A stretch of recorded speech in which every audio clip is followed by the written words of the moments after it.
Magandang umaga po. Ngayon po ay pinagdiriwang natin ang dakilang kapistahan ni Kristong Hari na may temang si Kristong Hari ng pag-ibig para sa kapwa-tao.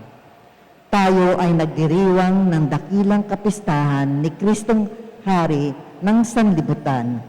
Ang talagang luklukan ni Kristong Hari ay ang puso ng tao. Ang kanyang paghahari ay makikita sa pag-ibig na nananahan sa puso ng kanyang alagad para sa kanyang kapwa-tao. Ang pag-ibig ay hindi isang pakiramdam na nagpapabilis ng tibok ng puso. Ito rin ang mainit na pakiramdam na nagdadala ng pamumula ng pisngi. Ang dalisay na pag-ibig na ikinikintal ng Diyos sa puso ng tao ay ang mabisang pagtugon sa pangangailangan ng kapwa. Ang kapwang nagugutom at nauuhaw, ang kapwang walang maisuot at walang maituluyan, ang kapwang may sakit at nasa piitan, ang pagpapasya ng Panginoon para sa kaligtasan o kapahamakan ay nakabatay sa iisang bagay lamang. Ito ang pagmamahal sa kapwa-tao. Anumang kasalanang nagawa ng tao ay mapagtatakpan ng pagmamahal dahil ang pagmamahal ay pumapawi ng maraming kasalanan. Ang mamumuno po sa ating banal na pagdiriwang ay si Reverend Gaudencio G.C. Carandang Jr. SDB. Magsitayo ang lahat at sumabay sa panimulang awit.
Sa ngalang Ama at Anak na Espiritu Santo. Amen. Ang papapalang ating Panginoong Kristong Hari ng Sanlibutan, ang pag-ibig ng Diyos Ama at ang pakipagkaisa ng Espiritu Santo ay sumainyong lahat. At sumainyo rin. Tayo'y binigyan ng Diyos ng yaman para gumawa ng mabuti sa kapwa. Para sa ating pagiging sakim, humingi tayo ng kapatawaran. Para sa aming kakulangan ng pananampalataya sa iyong kakayahang maghari sa sanlibutan, Panginoon, kaawaan mo kami. Panginoon, kaawaan mo kami. Para sa aming kawalan ng pag-asa sa paglaganap ng iyong kaharian ng pag-ibig sa puso ng lahat ng nananalig sa iyo, Kristo, kaawaan mo kami. Kristo, kaawaan mo kami. Para sa aming pag-ibig na hindi kayang tugunan ang matinding pangangailangan ng aming kapwa-tao, Panginoon, kaawaan mo kami. Panginoon, kaawaan mo kami. Kaawaan tayo makapangyarihang Diyos, patawarin tayo sa ating mga kasalanan at dalhin tayo sa buhay na walang hanggan. Amen.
sanlibutan.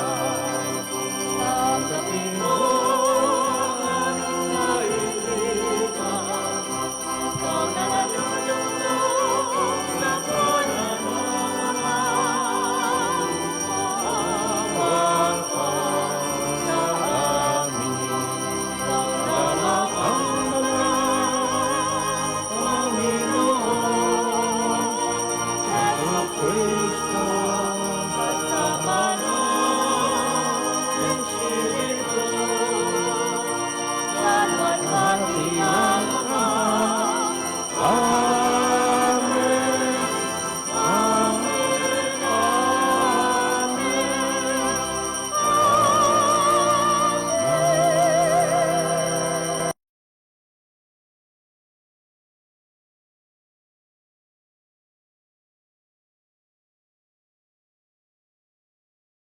Amen.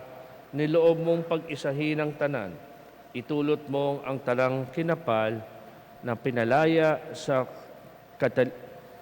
kaalipinan ay makapaglingkod sa iyong kadakilaan at makapagpuri sa iyo ng walang humpay. Sa pamagitan ni Kristo kasamang Espiritu Santo, magpasawalang hanggan. Amen. Ang Panginoon bilang mapagmahal na pastol ang siyang mangangalaga sa kanyang kawan at tutugunan ang kanilang mga pangangailangan. Ngunit siya rin ang maghuhukom sa lahat at maghihiwalay sa mga tumatalima sa kanyang kalooban at sa mga hindi nagpapahalaga sa kanyang mga pagnanais. Pagbasa mula sa aklat ni Propeta Ezekiel.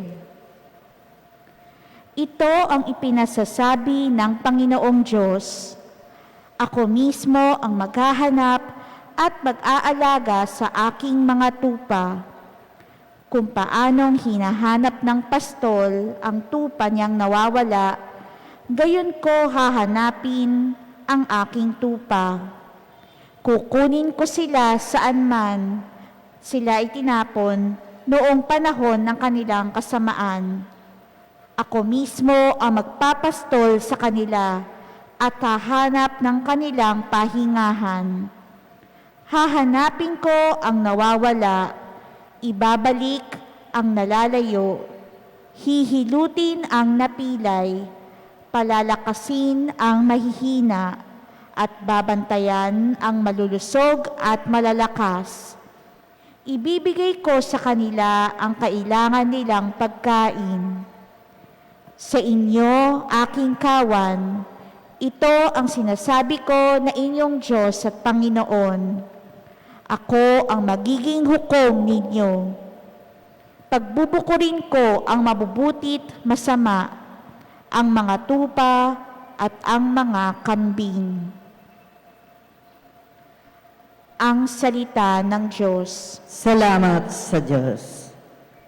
Pastor ko'y Panginoong Diyos, hindi ako magdarahop. Pastol ko'y Panginoon Diyos, hindi ako magdaraho. Panginooy aking pastol, hindi ako magkukulang. Ako'y pinahihimlay sa mainam na pastulan.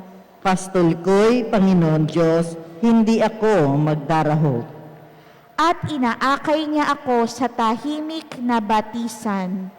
Pinibigyan niya ako niyong bagong kalakasan at sang-ayon sa pangako na kanyang binitiwan, sa matuwid na landasi, doon ako inaakay.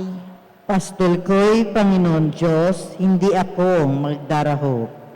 Sa harapan ng lingkod mo, ikaw ay may handang dulang. Ito'y iyong ginagawang nakikita ng kaaway. Nalulugod ka sa akin na ulo ko ay langisan, at pati na ang kalis ko ay iyong pinaapaw. Tunay na ang pag-ibig mo at ang iyong kabutihan, sasaakit tataglayin habang ako'y nabubuhay. Doon ako sa templo mo lalagi at mananahan. Pastol ko'y Panginoon Diyos, hindi ako magdaraho.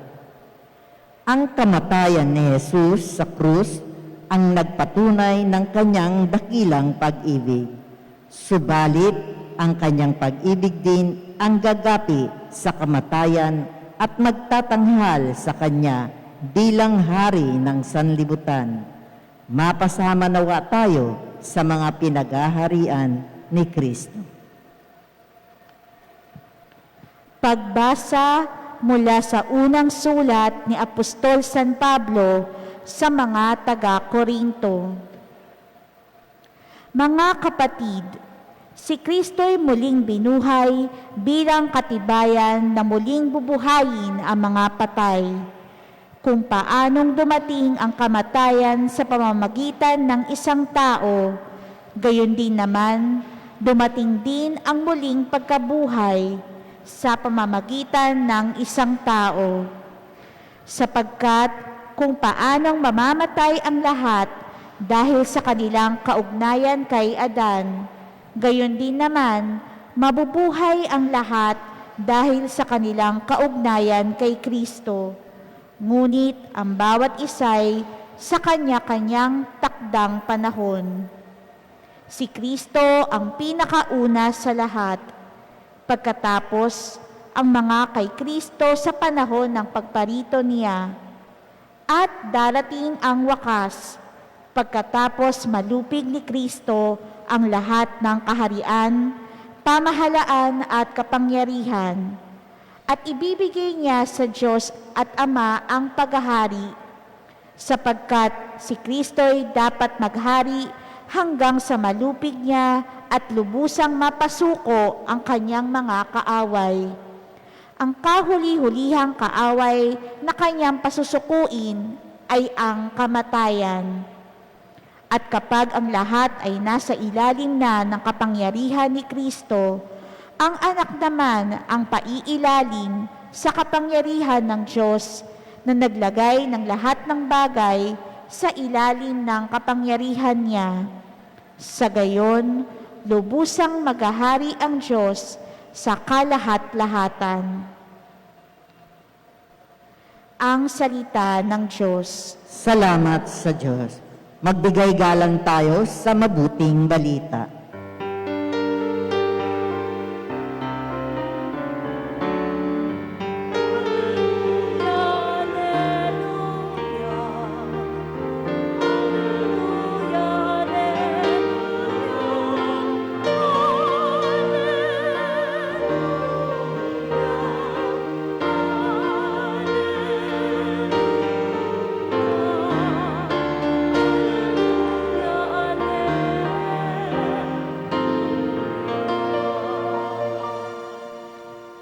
Sumainyo ang Panginoon.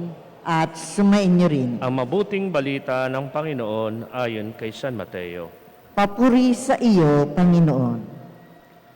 Nung panahon yon, sinabi ni Jesus sa kanyang mga alagad, darating ang anak ng tao bilang hari, kasama ang lahat ng anghel at luluklok sa kanyang maringal na trono. Sa panahon yon, matitipon sa harapan niya ang lahat ng tao. Sila'y pagbubukod-bukurin niya, tulad ng ginagawa ng pastol sa mga tupa at mga kambing. Ilalagay niya sa kanyang kanan ang mga tupa at sa kaliwa ang mga kambing. At sasabihin ng hari sa mga nasa kanan, hali kayo mga pinagpala ng aking Ama. Pumasok na kayo at manirahan sa kahariang inihanda para sa inyo mula pa ng likhay ng sanlibutan, sapagkat ako'y nagutom at inyong pinakain, nauhaw at inyong pinainom. Ako'y isang dayuhan at inyong pinatuloy. Ako'y walang maisaot at inyong pinaramtan. Nagkasakit at inyong dinalaw. Ako'y nabilanggo at inyong pinuntahan. Sasagot ang mga matuwid, Panginoon, kailan po namin kayo nakitang nagutom sa aming pinakain, o nauhaw at aming pinainom? Kailan po kayo naging dayuhan at aming pinatuloy, o kaya'y walang maisot at aming pinaramtan? At kailan po namin kayo nakitang may sakit o nasa bilangguan at aming dinalaw? Sasabihin ng hari, sinasabi ko sa inyo, nang gawin ninyo ito sa pinakahamak sa mga kapatid kong ito ay sa akin ninyo ginawa. At sasabihin naman niya sa mga nasa kaliwa, lumayo kayo sa akin mga sinumpa. Kayo'y pasaapoy na di mamamatay, na inanda para sa diablo at sa kanyang mga kampon. Sapagkat ako'y nagutom at hindi ninyo pinakain, nauhaw at hindi ninyo pinainom. Ako'y nag-iisang dayuhan at hindi ninyo pinatuloy. Ako'y nawala ng maisuot at hindi ninyo pinaramtan. Ako'y may sakit at nasa bilangguan at hindi ninyo dinalaw. At sasagot din sila, Panginoon, kailan po namin kayo nakitang nagutom, nauhaw, naging dayuhan, nawala ng maisuot, may sakit o nasa bilangguan at hindi namin kayo pinaglingkuran. At sasabihin sa kanila ng hari, sinasabi ko sa inyo, nang pagkaitan ninyo ng tulong ang pinakahamak sa mga ito, ako ang inyong pinagkaitan. Tataboy ang mga ito sa kaparusahang walang hanggan, ngunit ang matuwid ay tatanggap ng buhay na walang hanggan. Mga kapatid, ang mabuting balita ng Panginoon. Pinupuri ka namin, Panginoong Heso Kristo. Magandang umaga sa inyong lahat. At siyempre, magandang umaga rin sa lahat ng ating nanonood sa ating live streaming sa Facebook page. Hari. Kapag narinig natin ang salitang hari, ano nga ba ang pumapasok sa ating isipan? Magarbong damit, makapangyarihan, malaking tirahan, maraming alipin, sagana sa pagkain. Yan ang mga ilan sa mga naiisip natin. Kaya nga may takot tayo kapag hari ang pinag-uusapan. Bagamat dito sa ating bansa, wala tayong ganyang experience dahil namumuno sa atin ay ang ating Pangulo. Pero sa ibang bansa, kahit na sila ay may presidente o Pangulo o Prime Minister, may mga hari pa rin sila. At ang mga haring ito ay talagang nabibigyan ng pansin kung anong nangyayari sa kanila. Malaking impluwensya ng mga hari sa kanilang lugar.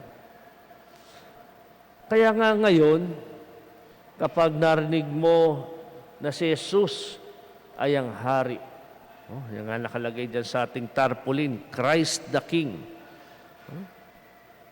Ito rin ang nakalagay ditong estatwa natin, Kristong Hari. Ano nga ba talaga ang nakikita natin sa Kanya?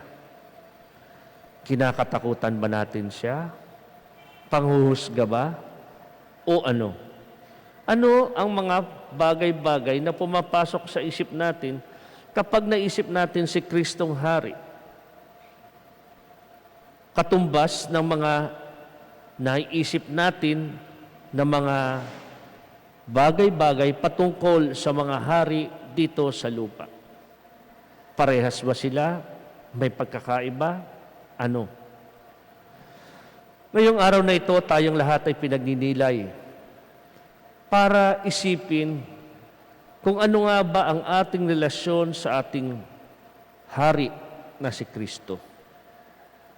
Pero bago natin maisip yun, kailangan makita rin natin at maging klaro sa ating isipan, ano bang Kristong Hari mayroon para sa akin? Katulad ng sinumang hari, siya ay namumuno. Katulad ng mga ordinaryong hari, siya rin ang may kapangyarihan. Pero iba ang kanyang kapangyarihan. Hindi ito ang kapangyarihang katulad ng makamundong makapangyarihan na minsan ay mapang-api o nagkokontrol. Hindi. Ibang klaseng hari siya. Pero katulad ng sabi ko, katulad ng ordinaryong hari, Para ikaw ay maging hari, dapat may pinaghaharian ka. Meron kang mga tagasunod. Meron kang nasasakupan. At ito ang pinapaalala sa atin sa ating kapistahan ngayon na Kristong Hari. Tayong lahat ay inaanyayahan upang magpasakop sa ating Panginoon. Hindi para maging alipin na sunod-sunuran. Hindi parang isang alipin na kung anong iutos, basta sunod. Blind obedience, kung tawagin natin sa English. Hindi. Kakaiba siya. Sapagkat ang kanyang pagnanasa na tayo ay magpasakop sa kanya ay sa pamagitan ng pagsunod sa kanyang mga utos na hindi para sa atin upang ating ikasama, hindi ito inuutos para sa kanyang kabutihan, di ba? Ang hari sasabihin, gawin niyo to. Para saan ba yun? Para sa kanya, para sa kaharian. Hindi. Sa ating Panginoon, kakaiba. Inuutos niya, sinasabi niya, gawin niyo mga bagay na ito nang sa ganon, maging maganda ang inyong buhay, mas maging maayos kayo, at makasama kayo sa kaharian ko. Ano ang kanyang ipinagagawa sa atin? Simple. Simple, pero mahirap. Simple kasi hindi komplikado. Hindi ang dami nating i-memorize, ang dami nating iisipin. Hindi. Simple kasi mahalin nyo ko at ang kapwa nyo. Period. Mahirap kasi kapag in-apply na sa totoong buhay, hindi biro. Bakit? Kasi nagtatalo ang ating pagtingin sa ating sarili o pangangalaga sa ating sarili versus doon sa pagtingin natin sa ating kapwa. At siyempre, higit sa lahat, sa ating Panginoon. Mahirap. Mahirap kasi yung ating pagkatao ay lumalaban sa ating pagiging paghahangad natin na maging para sa ibang tao. Anong ibig sabihin ko? Sa panahon natin ngayon na dumadanas tayo ng pandemic, na marami akong nakaka-chat, nakakausap, mga nalulungkot, nahihirapan. Bakit? Kasi para bang ang hirap maging masaya, ang hirap tumulong kung ikaw ay naghihirap din. At dahil nga ang pandemic na ito ay para sa ating lahat, nadarama natin, no exemptions. Kaya parang mas minsan kinakain ka ng iyong sariling paghihirap na hindi mo na makita ang paraan para makatulong sa ibang tao. Sa ating ebanghelyo, napakasimple ang ipinakita. Ang sinasabi niya, kayo ay gagantimpalaan ko sapagkat nung ako'y nagugutom, pinakain niyo ko, nung nauuhaw ako, pinainom niyo ko, nung ako'y dayuhan, pinatuloy niyo ko, nung wala akong maisuot, pinaramtam niyo ko, nagkasakit, dinalaw ninyo ko, nabilanggo, pinuntahan. Very basic. No? Etong pangangailangan, eto gagawin. Binigay niya kagad. Klarong-klaro. Pero, nahihirapan tayo kasi meron tayong mga sariling pinagdadaanan. May isip ko pa ba ang pagtulong sa iba kung wala akong matirhan ngayon ng bahay? Maisipan ko pa ba ang tumulong sa iba kung ako mismo walang makain? Maisip ko pa ba kung paano maging mabuti kung ang tadhana ay napakapait para sa akin? Ilang mga text ang natatanggap ko na nagtatanong, Father, ano bang ginawa kong mali para pahirapan ng Diyos? Nakikita nila ito bilang parusa. Yung isang kakilala ko, namatayan, naubusan ng pera, umuwi sa probinsya para matulungan ng kanilang mga kamag-anak. Ngayong wala na silang pera, doon sila pinatulog ngayon, sa babuyan na sarado na. Sarili naming kamag-anak, tinrato kami parang Wala. Pero nung may pera kami, iba. At ito ay namumultiply sa iba't ibang mga paghihirap ng marami sa atin. Kaya nga, ang hirap magpakabuti. Father, sabi nga niya, paano ako magiging mabait sa makamag-anak kung ganito ang trato sa amin? May sakit pa ang aking kapatid sa puso. Ano ang gagawin? Kaya nga tayo ay hinihikayat ngayon at binabigyan ng isang challenge ng ating Panginoon. Patuloy tayong maging mabuti, period. At tingnan natin kung paano natin magagawa to kung ano man ang ating sitwasyon sa buhay ngayon. Hindi ko sinasabing mga walang kwenta silang tao dahil hindi lang magawa yun. Dahil ayoko maging mapaghusga. Hindi ko alam kung anong sitwasyon nila.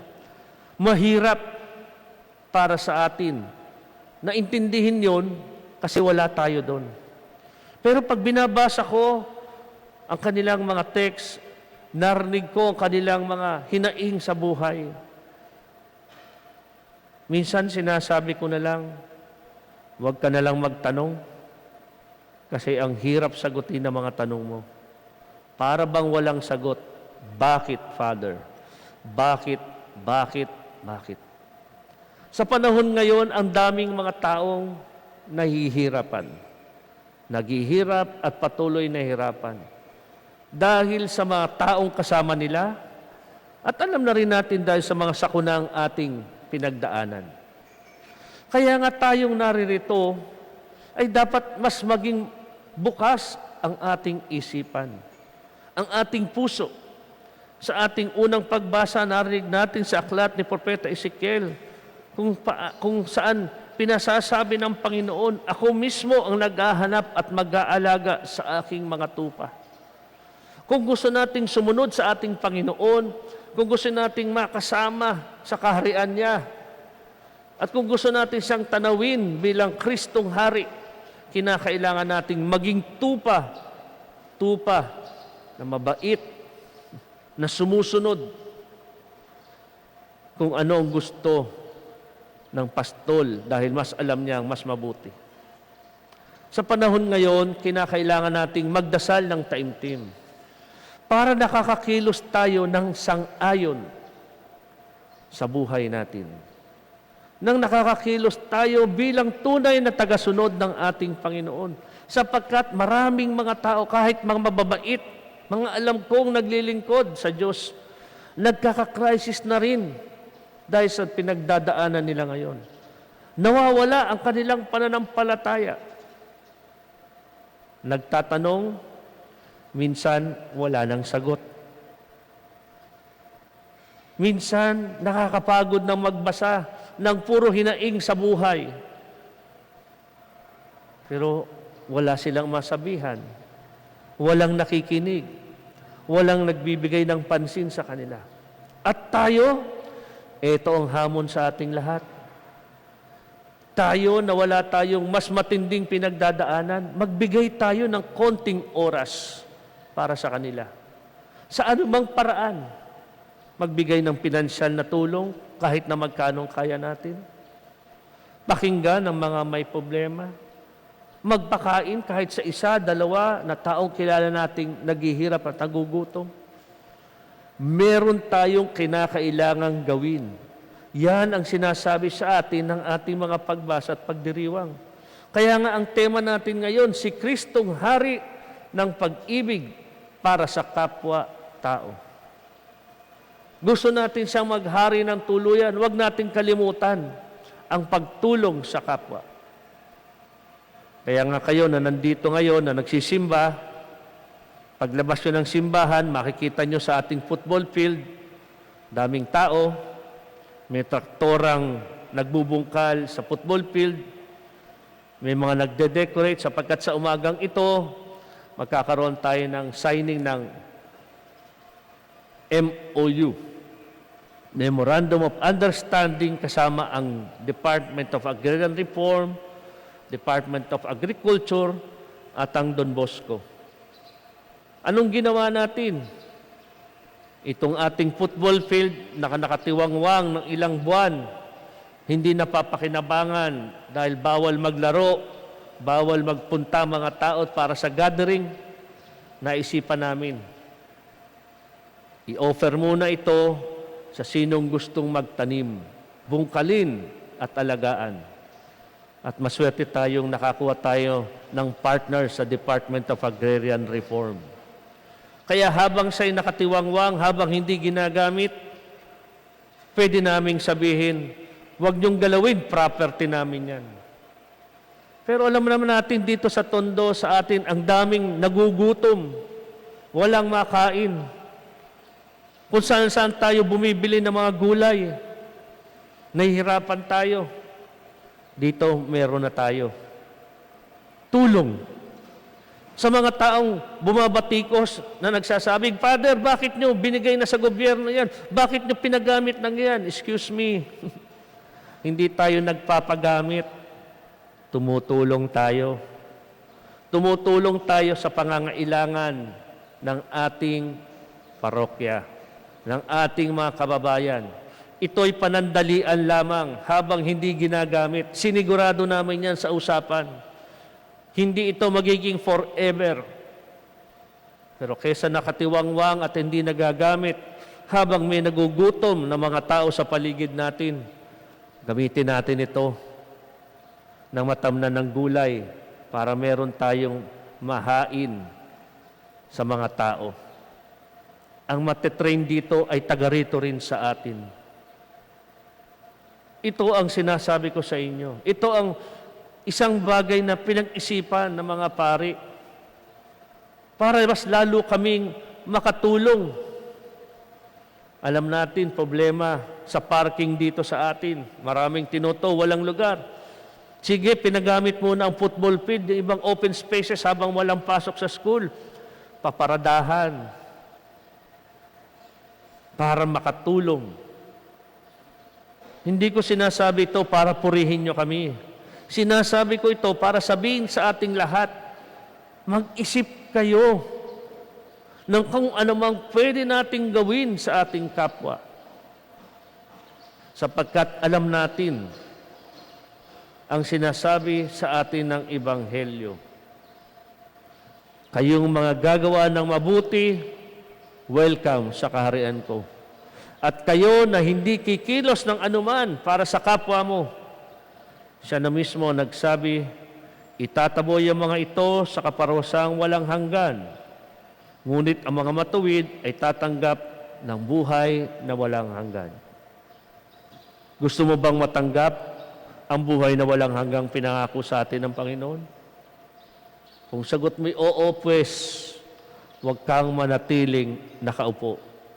Huwag kang manatiling walang ginagawa. Sa panahon natin ngayon, napakaraming pwede nating gawin. Maliit man o malaki. May mga taong nagbigay sa akin ng tulong, Father, bibili kami ng tablet para mabigyan ang ilan na kabataan dyan. Napakarami ba nun? Hindi. 5 lang yun. 5 bata lang yun, libo-libo. Pero at least may 5 bata ka na tulungan. Anong ginawa nila? Meron silang party every year ng kanilang dating opisina. Naging magkakabarkada sila. Ngayon ang isip nila, instead mag-celebrate tayo, sakripisyo natin to, i-donate natin para makabili ng tablet. Sama-samang tulong. Maliit kung titingnan, sa dami nangangailangan, pero may natutulungan. Sana ganun tayo. Sana wag tayong manatili sa panahon ngayon. Ngayon, magpapasko. Napanood ko nga yung isang commercial ng isang kilalang beer natin. Kamusta na nga ba ang Pasko? Malungkot ang Pasko kasi dahil sa pandemic na ito. Tandaan nyo, tayo ang magpapasaya ng Paskong ito. Hindi ang coronavirus na yan ang magdidikta sa atin. Kahapon, nagkaroon kami ng kasalang bayan. Nagkaroon tayo dito sa parokya. 12 na kinasal. Libre. At pagkatapos nun, nagpa-reception pa kami. Kahit hirap ang parokya. Bakit? Kasi gusto naming i-celebrate. Maging masaya sila sa kanilang pag-aayos ng kanilang buhay mag-asawa. Next year, tinarget na namin hanggat kaya ng pondong nalilikom natin sa aransel na palaging narinig nyo paulit-ulit every Sunday na hiningi natin. Gagawin nating 50% ang bayad sa kasal. At yung talagang walang ibabayad, kasalang bayan, buong taon, makahikayat ng marami. Hindi titigil ang parokya sa pagtulong sa iba dahil may problema sa pandemyang ito. Hindi.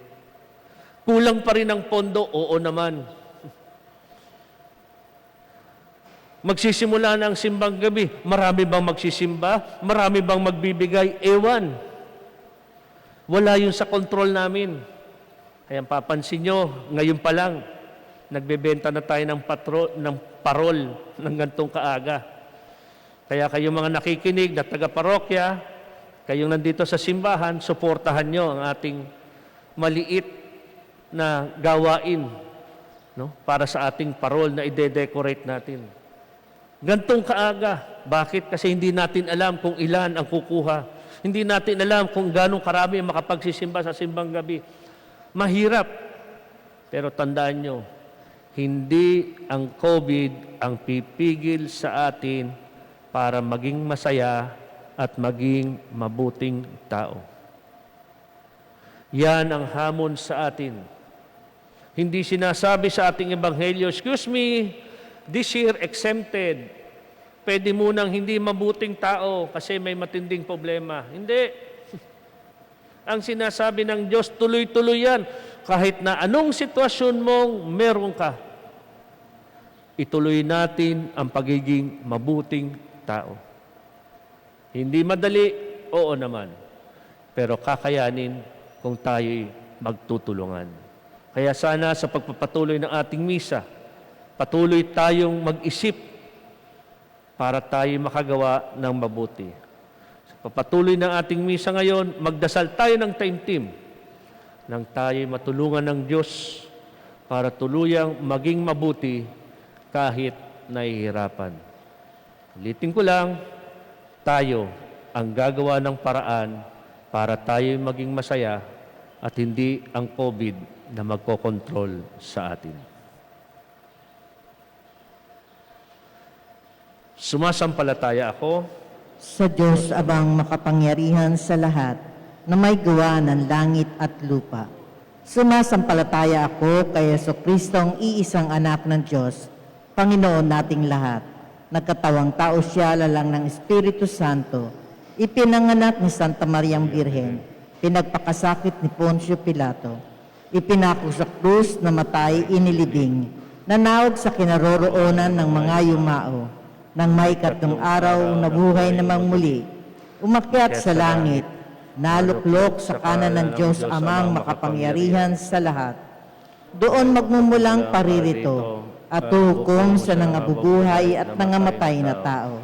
Sumasampalataya naman ako sa Diyos Espiritu Santo, sa banal na simbahang katolika, sa kasamahan ng mga banal, sa kapatawaran ng mga kasalanan, sa pagkabuhay na mamuli ng nangamatay na tao, at sa buhay na walang hanggan. Amen. hingin natin sa Diyos na lumakas ang ating pag-ibig sa ating kapwa at magtamasa ng ligayang walang katapusan. Para sa bawat kahilingan ng ating itutugon ay, Amang bukal ng pag-ibig, dinggin mo ang aming panalangin. Amang bukal ng pag-ibig, dinggin mo ang aming panalangin. Para sa mga namumuno sa simbahan, upang pangunahan nila ang kanilang kawan sa pagmamahal ng lubos sa kapwa at sa pagtugon sa kanilang mga pangangailangan sa buhay, manalangin tayo sa Panginoon. Amang bukal ng pag-ibig, dinggin mo ang aming panalangin. Para sa mga namumuno sa ating bansa, lalo na sa panahong ito ng COVID-19 pandemic, upang maging tunay ang kanilang pagmamalasakit sa mga pangangailangan ng ating mga kababayan. Manalangin tayo sa Panginoon. Amang bukal ng pag-ibig, dinggin mo ang aming panalangin. Para sa lahat ng mga kumikilos sa ating mga pagamutan at nagsisikap na supuin ang pagkalat ng COVID-19, at para na rin sa mga kawani ng pamahalaang nagpapanatili ng kaayusan sa ating lipunan upang ang pagmamahal sa kapwang ipinamamalas nila ay suklian ng Diyos ng ligayang walang katapusan. Manalangin tayo sa Panginoon. Amang bukal ng pag-ibig, dinggin mo ang aming panalangin. Para sa ating lahat ng mga Kristiyano, upang sa taong ito ng ekumenismo ay lumago tayo sa pag-ibig sa kapwa at ito ang maging mabisang daan tungo sa panunumbalik ng pagkakaisa sa simbahan. Manalangin tayo sa Panginoon. Amang bukal ng pag-ibig, dinggin mo ang aming panalangin. Para sa ating lahat na nananalangin sa linggong ito, upang ang pagtatapos ng taon ng simbahan ay magdulot sa atin ng pagtatapos din ng ating kasakiman at pagiging makasarili. Manalangin tayo sa Panginoon. Amang bukal ng pag-ibig, dinggin mo ang aming panalangin. Tahimik nating ipanalangin ang ating mga sariling kahilingan.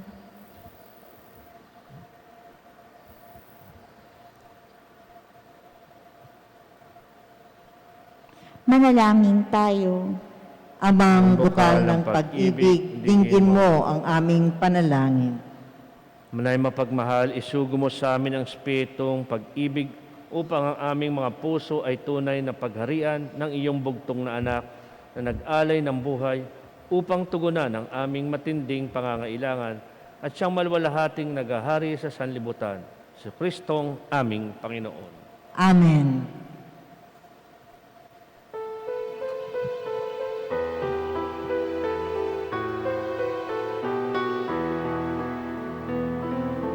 Napay nadala kaloob ng Ama,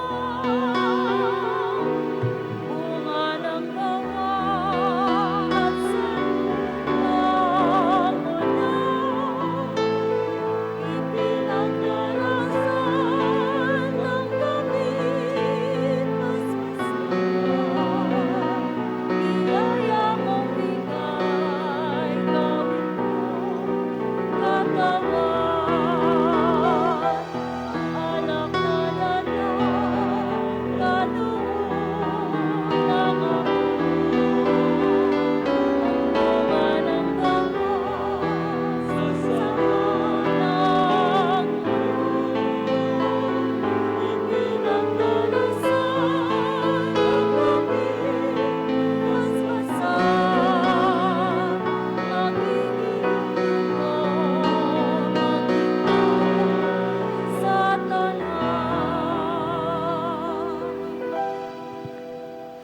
Malaking kayo mga kapatid, pampagahin natin ay kalugdan ng Diyos Amang makapangyarihan. Tanggapin nawa ng Panginoon itong paghahain sa iyong mga kamay, sa kapurihan niya at karangalan, sa ating kapakinabangan at sa buong sambayanan niyang banal. Manamin lumikha sa paghahain namin ng mga alay sa pagkakasundo ng sangkatauhan, inulog namin ang iyong anak naway magbigay ng mga kaloob na pagkakaisa at kapayapaan sa pamagitan niya kasama Espiritu Santo magpasawalang hanggan. Amen. Sumainyo ang Panginoon. At sumainyo rin. Sa Diyos ang inyong puso, diwa.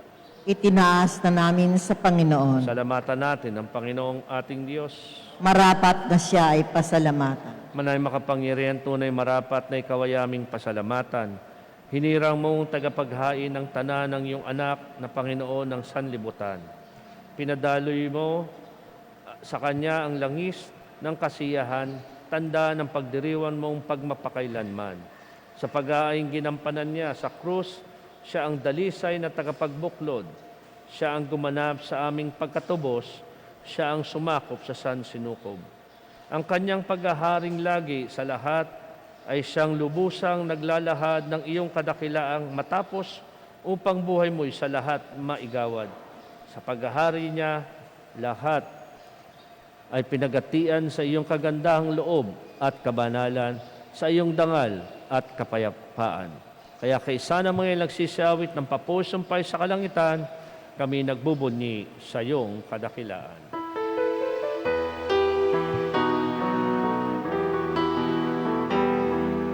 Santo, Santo, Santo,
Manaming banal, ikaw ang bukal ng tanang kabanalan. Kaya sa pamagitan niyo, Espiritu, ang banal ang mga kaloob na ito, pang para sa amin maging katawan at dugo ng aming Panginoong Hesukristo. Bago niya pinitiis ang kusang loob na maging handog, hinawakan niya ang tinapay. Pinasalamatan kanya. Pinaghati-hati niyon. Inabot sa kanyang mga lagad at sinabi, tanggapin niyong lahat ito at kanin. Ito ang aking katawan na iyahandog para sa inyo.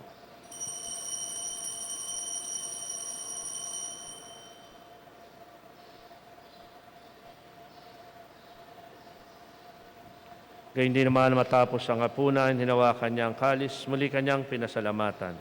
Inabot niyang kalis sa kanyang mga lagad at sinabi, tanggapin niyong lahat ito at inumin. Ito ang kalis ng aking dugo, ng bago't walang hanggang tipan. Aking dugo na ibubus para sa inyo at para sa lahat sa pagpapatawad ng mga kasalanan. Gawin ito sa pag-alaala sa akin.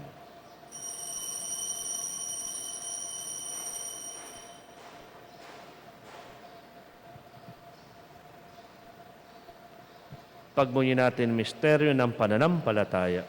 Sa krus mo at pagkabuhay, kami natubos mong tunay. Poong Jesus, naming mahal, ligtas mo kaming tanan, ngayon at magpakailanman. Ama, ginagawa namin ang pag-alaala sa pagkamatay at muling pagkabuhay ng iyong anak, kaya't nalay namin sa iyong tinapay nagbibigay buhay at ang kalis nagkakalob ng kaligtasan. Kami nagpapasalamat dahil kamarapat tumayo sa harap mo para maglingkod sa iyo. Sinasama namin kami magsalo-salo sa katawan ng dugo ni Kristo ay mabuklod sa pagkakais pamagitan ng Espiritu Santo. Ama, lingapin mo yung simbahang laganap sa buong daigdig. Puspusin mo kami sa pag-ibig. Kaysa ni Francisco namin Santo Papa, ni Broderick namin tagapangasiwa at ng Tanang Kaparian. Alahanin mo rin mga kapatid naming nahimlay na may pag-asang sila'y muling mabubuhay. Gayun din lahat ng mga pumanaw. Kawaan mo sila patuloyin sa iyong kaliwanagan. Kawaan ng pagdapati kaming lahat na makasalo sa iyong buhay na walang wakas. Kaysa na mahal Birhen Maria ng Diyos, kaysa ng kabiyak na puso niya si San Jose, kaysa ng mga apostol, kaysa ni San Juan Bosco at lahat ng mga banal, na mo'y sigdig ng kalugulugod sa iyo. May pagdiwang man ang pagpuris kararangal mo sa pamagitan ng anak naming Panginoong Hesukristo. Sa pamamagitan ni Kristo, kasama niya at sa Kanya, ang lahat ng parangal at papuri ay sa iyo, Diyos Ama, makapangyarihan, kasama ng Espiritu Santo, magpasawalang hanggan.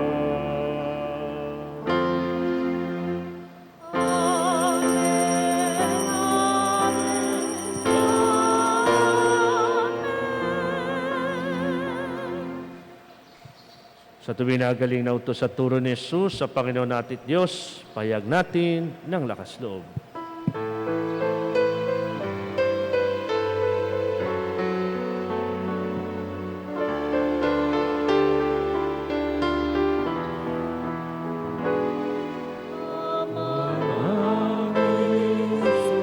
Nasa langit ka, sambahin ang ngalan mo.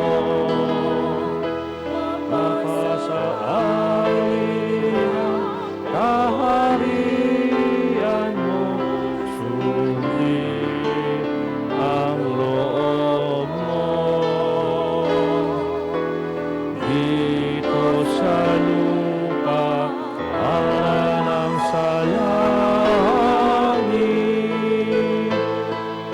Bigyan mo kami ngayon ng aming kakalinsan. Araw at patawarin mo ang aming mga sala para lang pagpapatawad namin. Sana nakasala sa amin. Huwag mo kaming ipahintulot sa tukso at iadya mo kami sa lahat ng mga sama.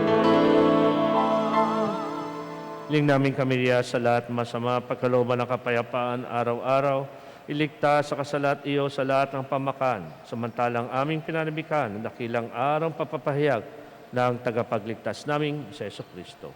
Sapagkat iyo ang kaharian, ang kapangyarihan at ang kapurihan magpakailanman. Amen. Panginoong Jesucristo, sinabi sa iyo mga apostol, kapayapaan iwan ko sa inyo.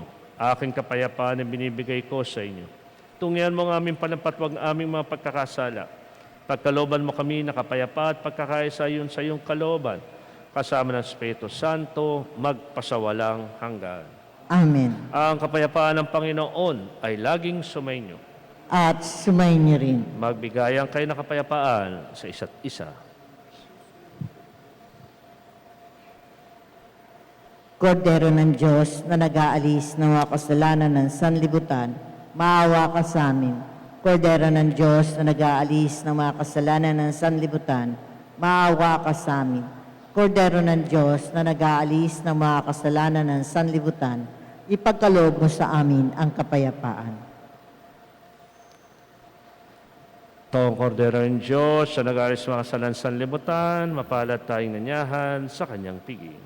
Panginoon, hindi ako karapat-dapat na magpatuloy sa iyo. Ngunit sa isang salita mo lamang ay gagaling na ako. Katawan ni Kristo. Amen.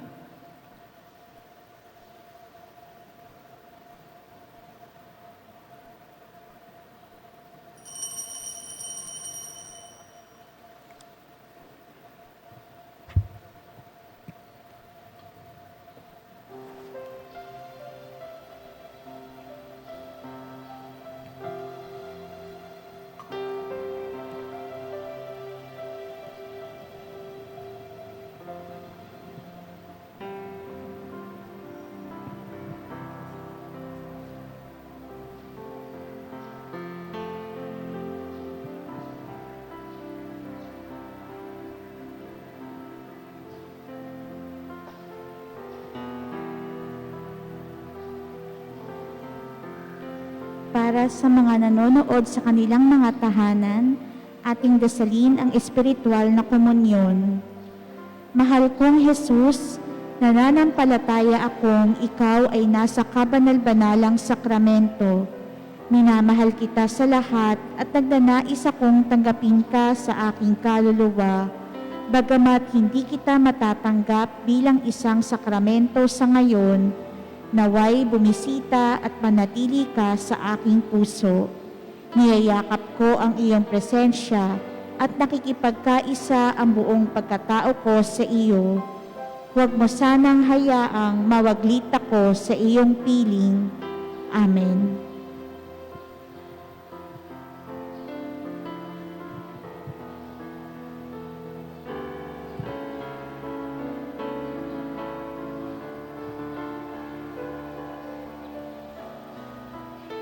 Orasyo Imparata laban sa paglaganap ng COVID-19.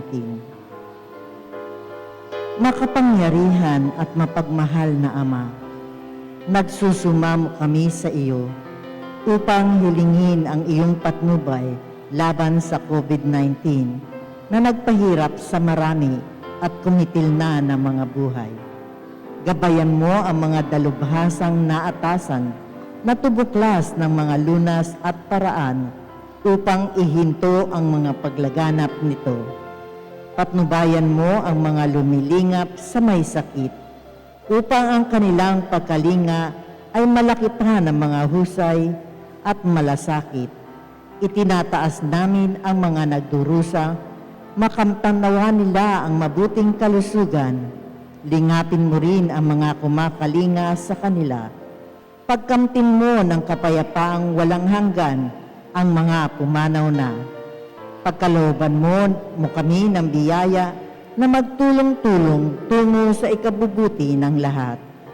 Pukawin sa amin ang pagmamalasakit sa mga nangangailangan. Nagsusumamo kami na iyong ihinto na ang paglaganap ng virus at ipaggadya kami sa lahat ng mga takot. Hinihiling namin ito sa pamamagitan ni Jesucristo na nabubuhay at nagaharing kasama mo at ng Espiritu Santo, iisang Diyos, magpasawalang hanggan. Amen. Dumudulog kami sa inyong patnubay, mahal na Ina ng Diyos. Pakinggan mo ang aming mga kahilingan sa aming pangangailangan at ipagadya mo kami sa lahat ng kasamaan, maluwalhati at pinagpalang Birhen. Amen. Maria, mapag-ampon sa mga may sakit at mapag-ampon sa mga Kristiyano. Ipanalangin mo kami. San Rafael Arcangel, ipanalangin mo kami. San Roque, panalangin mo kami.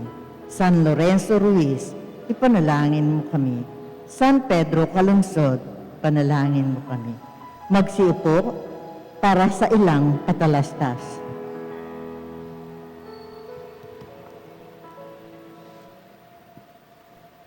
Magkakaroon po tayo ng second collection para sa Alay Kapwa. Ang pondong makakalap ay direktang ipadadala sa Archdiocese of Manila bilang tulong sa mga nasalanta ng bagyong Rolly at Ulysses. Patuloy pa rin ang ating kampanya ng Piso Ko, Alay Ko para sa Arancel. Inaasahan ng lahat na magsisimba na maghulog ng piso pataas bilang kontribusyon. Sa mga kasal sa West o civil married at matagal nang nagsasama ng hindi pa kasal o live-in, maaari na pong magpalista sa opisina ng parokya upang malaman na rin ang mga dokumento na dapat ihanda at deadline ng pagpapasa nito para sa libreng kasal ng ating parokya. May nakalaan na lamesa sa labas ng simbahan sa mga nais bumili ng parol na maaari ninyong mailagay sa inyong bahay at pwede rin mailagay sa loob ng simbahan bilang dekorasyon sa nalalapit na Kapaskuhan. Malugod po naming pinapaalam sa inyong lahat na ang registration para sa mga gustong mag-aral sa Don Bosco, Tibet ay nagsimula na ngayong Nobyembre. Bukas ang Registrar Office simula Lunes hanggang Biyernes sa ganap na 8:30 ng umaga hanggang 4:30 ng hapon. Magkakaroon tayo ng motorcade pagkatapos ng 5 p.m. Mass bilang parangal kay Kristong Hari. Abangan ang pagdaan ng motorcade sa mga pangunahing kalsada. Marami pong salamat. Magsitayo ang lahat. Manalangin tayo. Manay mapagmahal, kaming pinapakinabang mo sa pagkaing nagbibigay buhay, ay nagsusumamong kaisa niyang makapamuhay sa kaharian sa langit. Magpakailanman, pakundangan sa karangalang sundin ang mga kautusan ng Haring si Kristo sa sanlibutan, sa pamagitan niya kasama Espiritu Santo, magpasawalang hanggan. Amen. Sumainyo ang Panginoon. At sumainyo rin. Pagpalain kayo makapangyarihang Diyos, Ama, Anak, at Espiritu Santo. Amen. Mayo ka sa payapaan, itayo ang kaharian ni Kristo sa ating lipunan. Salamat sa Diyos.